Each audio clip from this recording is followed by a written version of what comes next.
All right, let's jump right in. We're about to unpack a 2,500-year-old debate that's built around this brilliant logical paradox. It's a story about a guy who was basically a professional contrarian, someone who thought he had an argument that nobody could beat. And what he learned holds this incredible lesson for us today. Sometimes, the only way to truly win is to just let go. Okay, so you know the type, right? We've all met that person. No matter what you say, what idea you bring up, their default setting is just, nope. Well, today we're going to meet the original, the absolute master of disagreement, a man named Dīghanakha. So let's set the scene.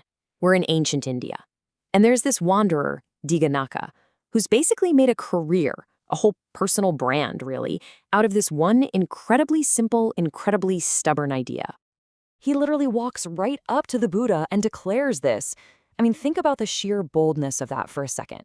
He's not just disagreeing with one little thing. He's rejecting everything, every single opinion, every philosophy, every idea. For him, nothing is acceptable. Okay, so this is where it gets really interesting. How does the Buddha respond? He doesn't argue back. He doesn't say, no, you're wrong. Nope. Instead, he just asks one simple and absolutely devastatingly clever question. And boom, the trap is sprung. You see the paradox, right? It's a total catch-22. If Dīghanakha says, yes, my view is acceptable to me, well, his whole philosophy that nothing is acceptable just completely crumbles. But if he says, no, even my own view is unacceptable, then what ground does he have to stand on? He's arguing from a position that he himself doesn't even accept. And look, this isn't just some witty comeback or a clever word game. The Buddha is showing him something fundamental. When you cling so rigidly to any position, even a position of total rejection, you're playing an unwinnable game. You've literally built your own cage. So then the Buddha takes this moment and just zooms way out. He explains that this isn't just about Dīghanakha's specific hang-up. The problem is much bigger. It's about any fixed view that we hold on to for dear life. He breaks it down into three basic positions. First, you've got your yes man, the person who thinks, everything is acceptable to me. Then you've got the no man, just like our friend Dīghanakha, nothing is acceptable. And finally, you have the camp where most of us probably live, the it's complicated man, who figures some things are okay, some aren't. Sound familiar?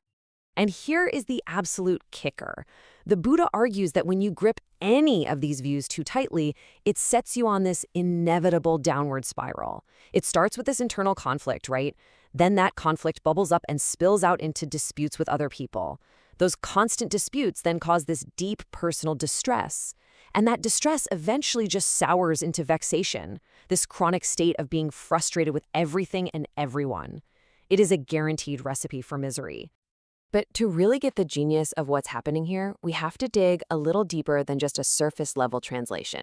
We've got to try and understand the original intent that's kind of hidden inside the ancient language itself. And we're going to do that using an old analytical tool called Neruti. Now, this isn't about just finding a simple dictionary definition.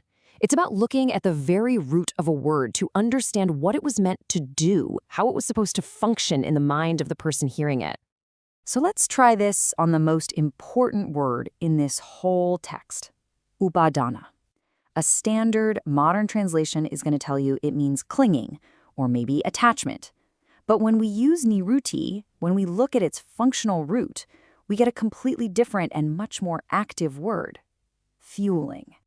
Think about that first translation, clinging. It gives you this mental image of someone who's just desperately holding on, right? It's passive. It's like your hands are glued to an idea and you just can't let it go.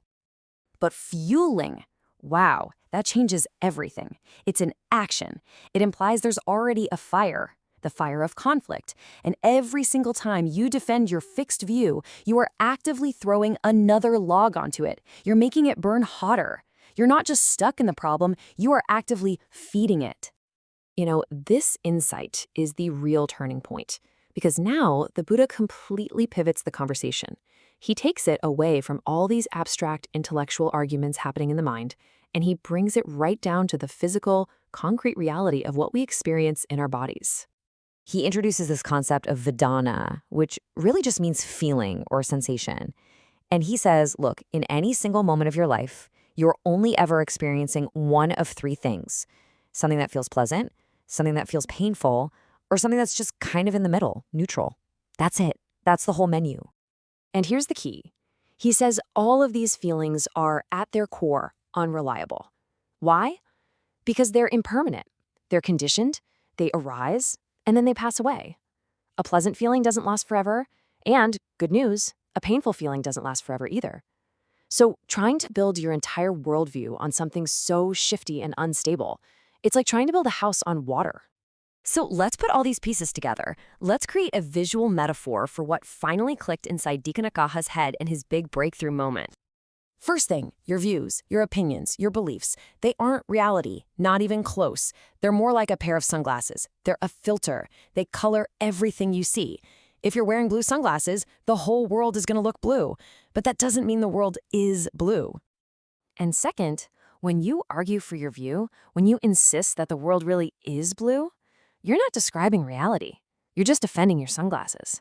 And every single argument, every defense, that's you actively fueling that fire of conflict. And this is the breakthrough. The solution isn't to find a better pair of sunglasses, a correct view to replace your wrong one. The real liberation, the real freedom, comes from realizing you're wearing them in the first place, and then having the wisdom to just take them off, to stop fueling the fire. And the text tells us that in that very moment of letting go, Dīghanakha finally saw clearly. It was like the dust settled. He wasn't looking through a filter anymore. He had won the argument by completely abandoning the fight. So this leaves us with one last thought, doesn't it? This story isn't just about some guy from 2,500 years ago. It's about us, right here, right now. So take a look at your own strongly held beliefs, the arguments you keep getting into over and over again, and just ask yourself, what sunglasses am I wearing? And what fire am I fueling?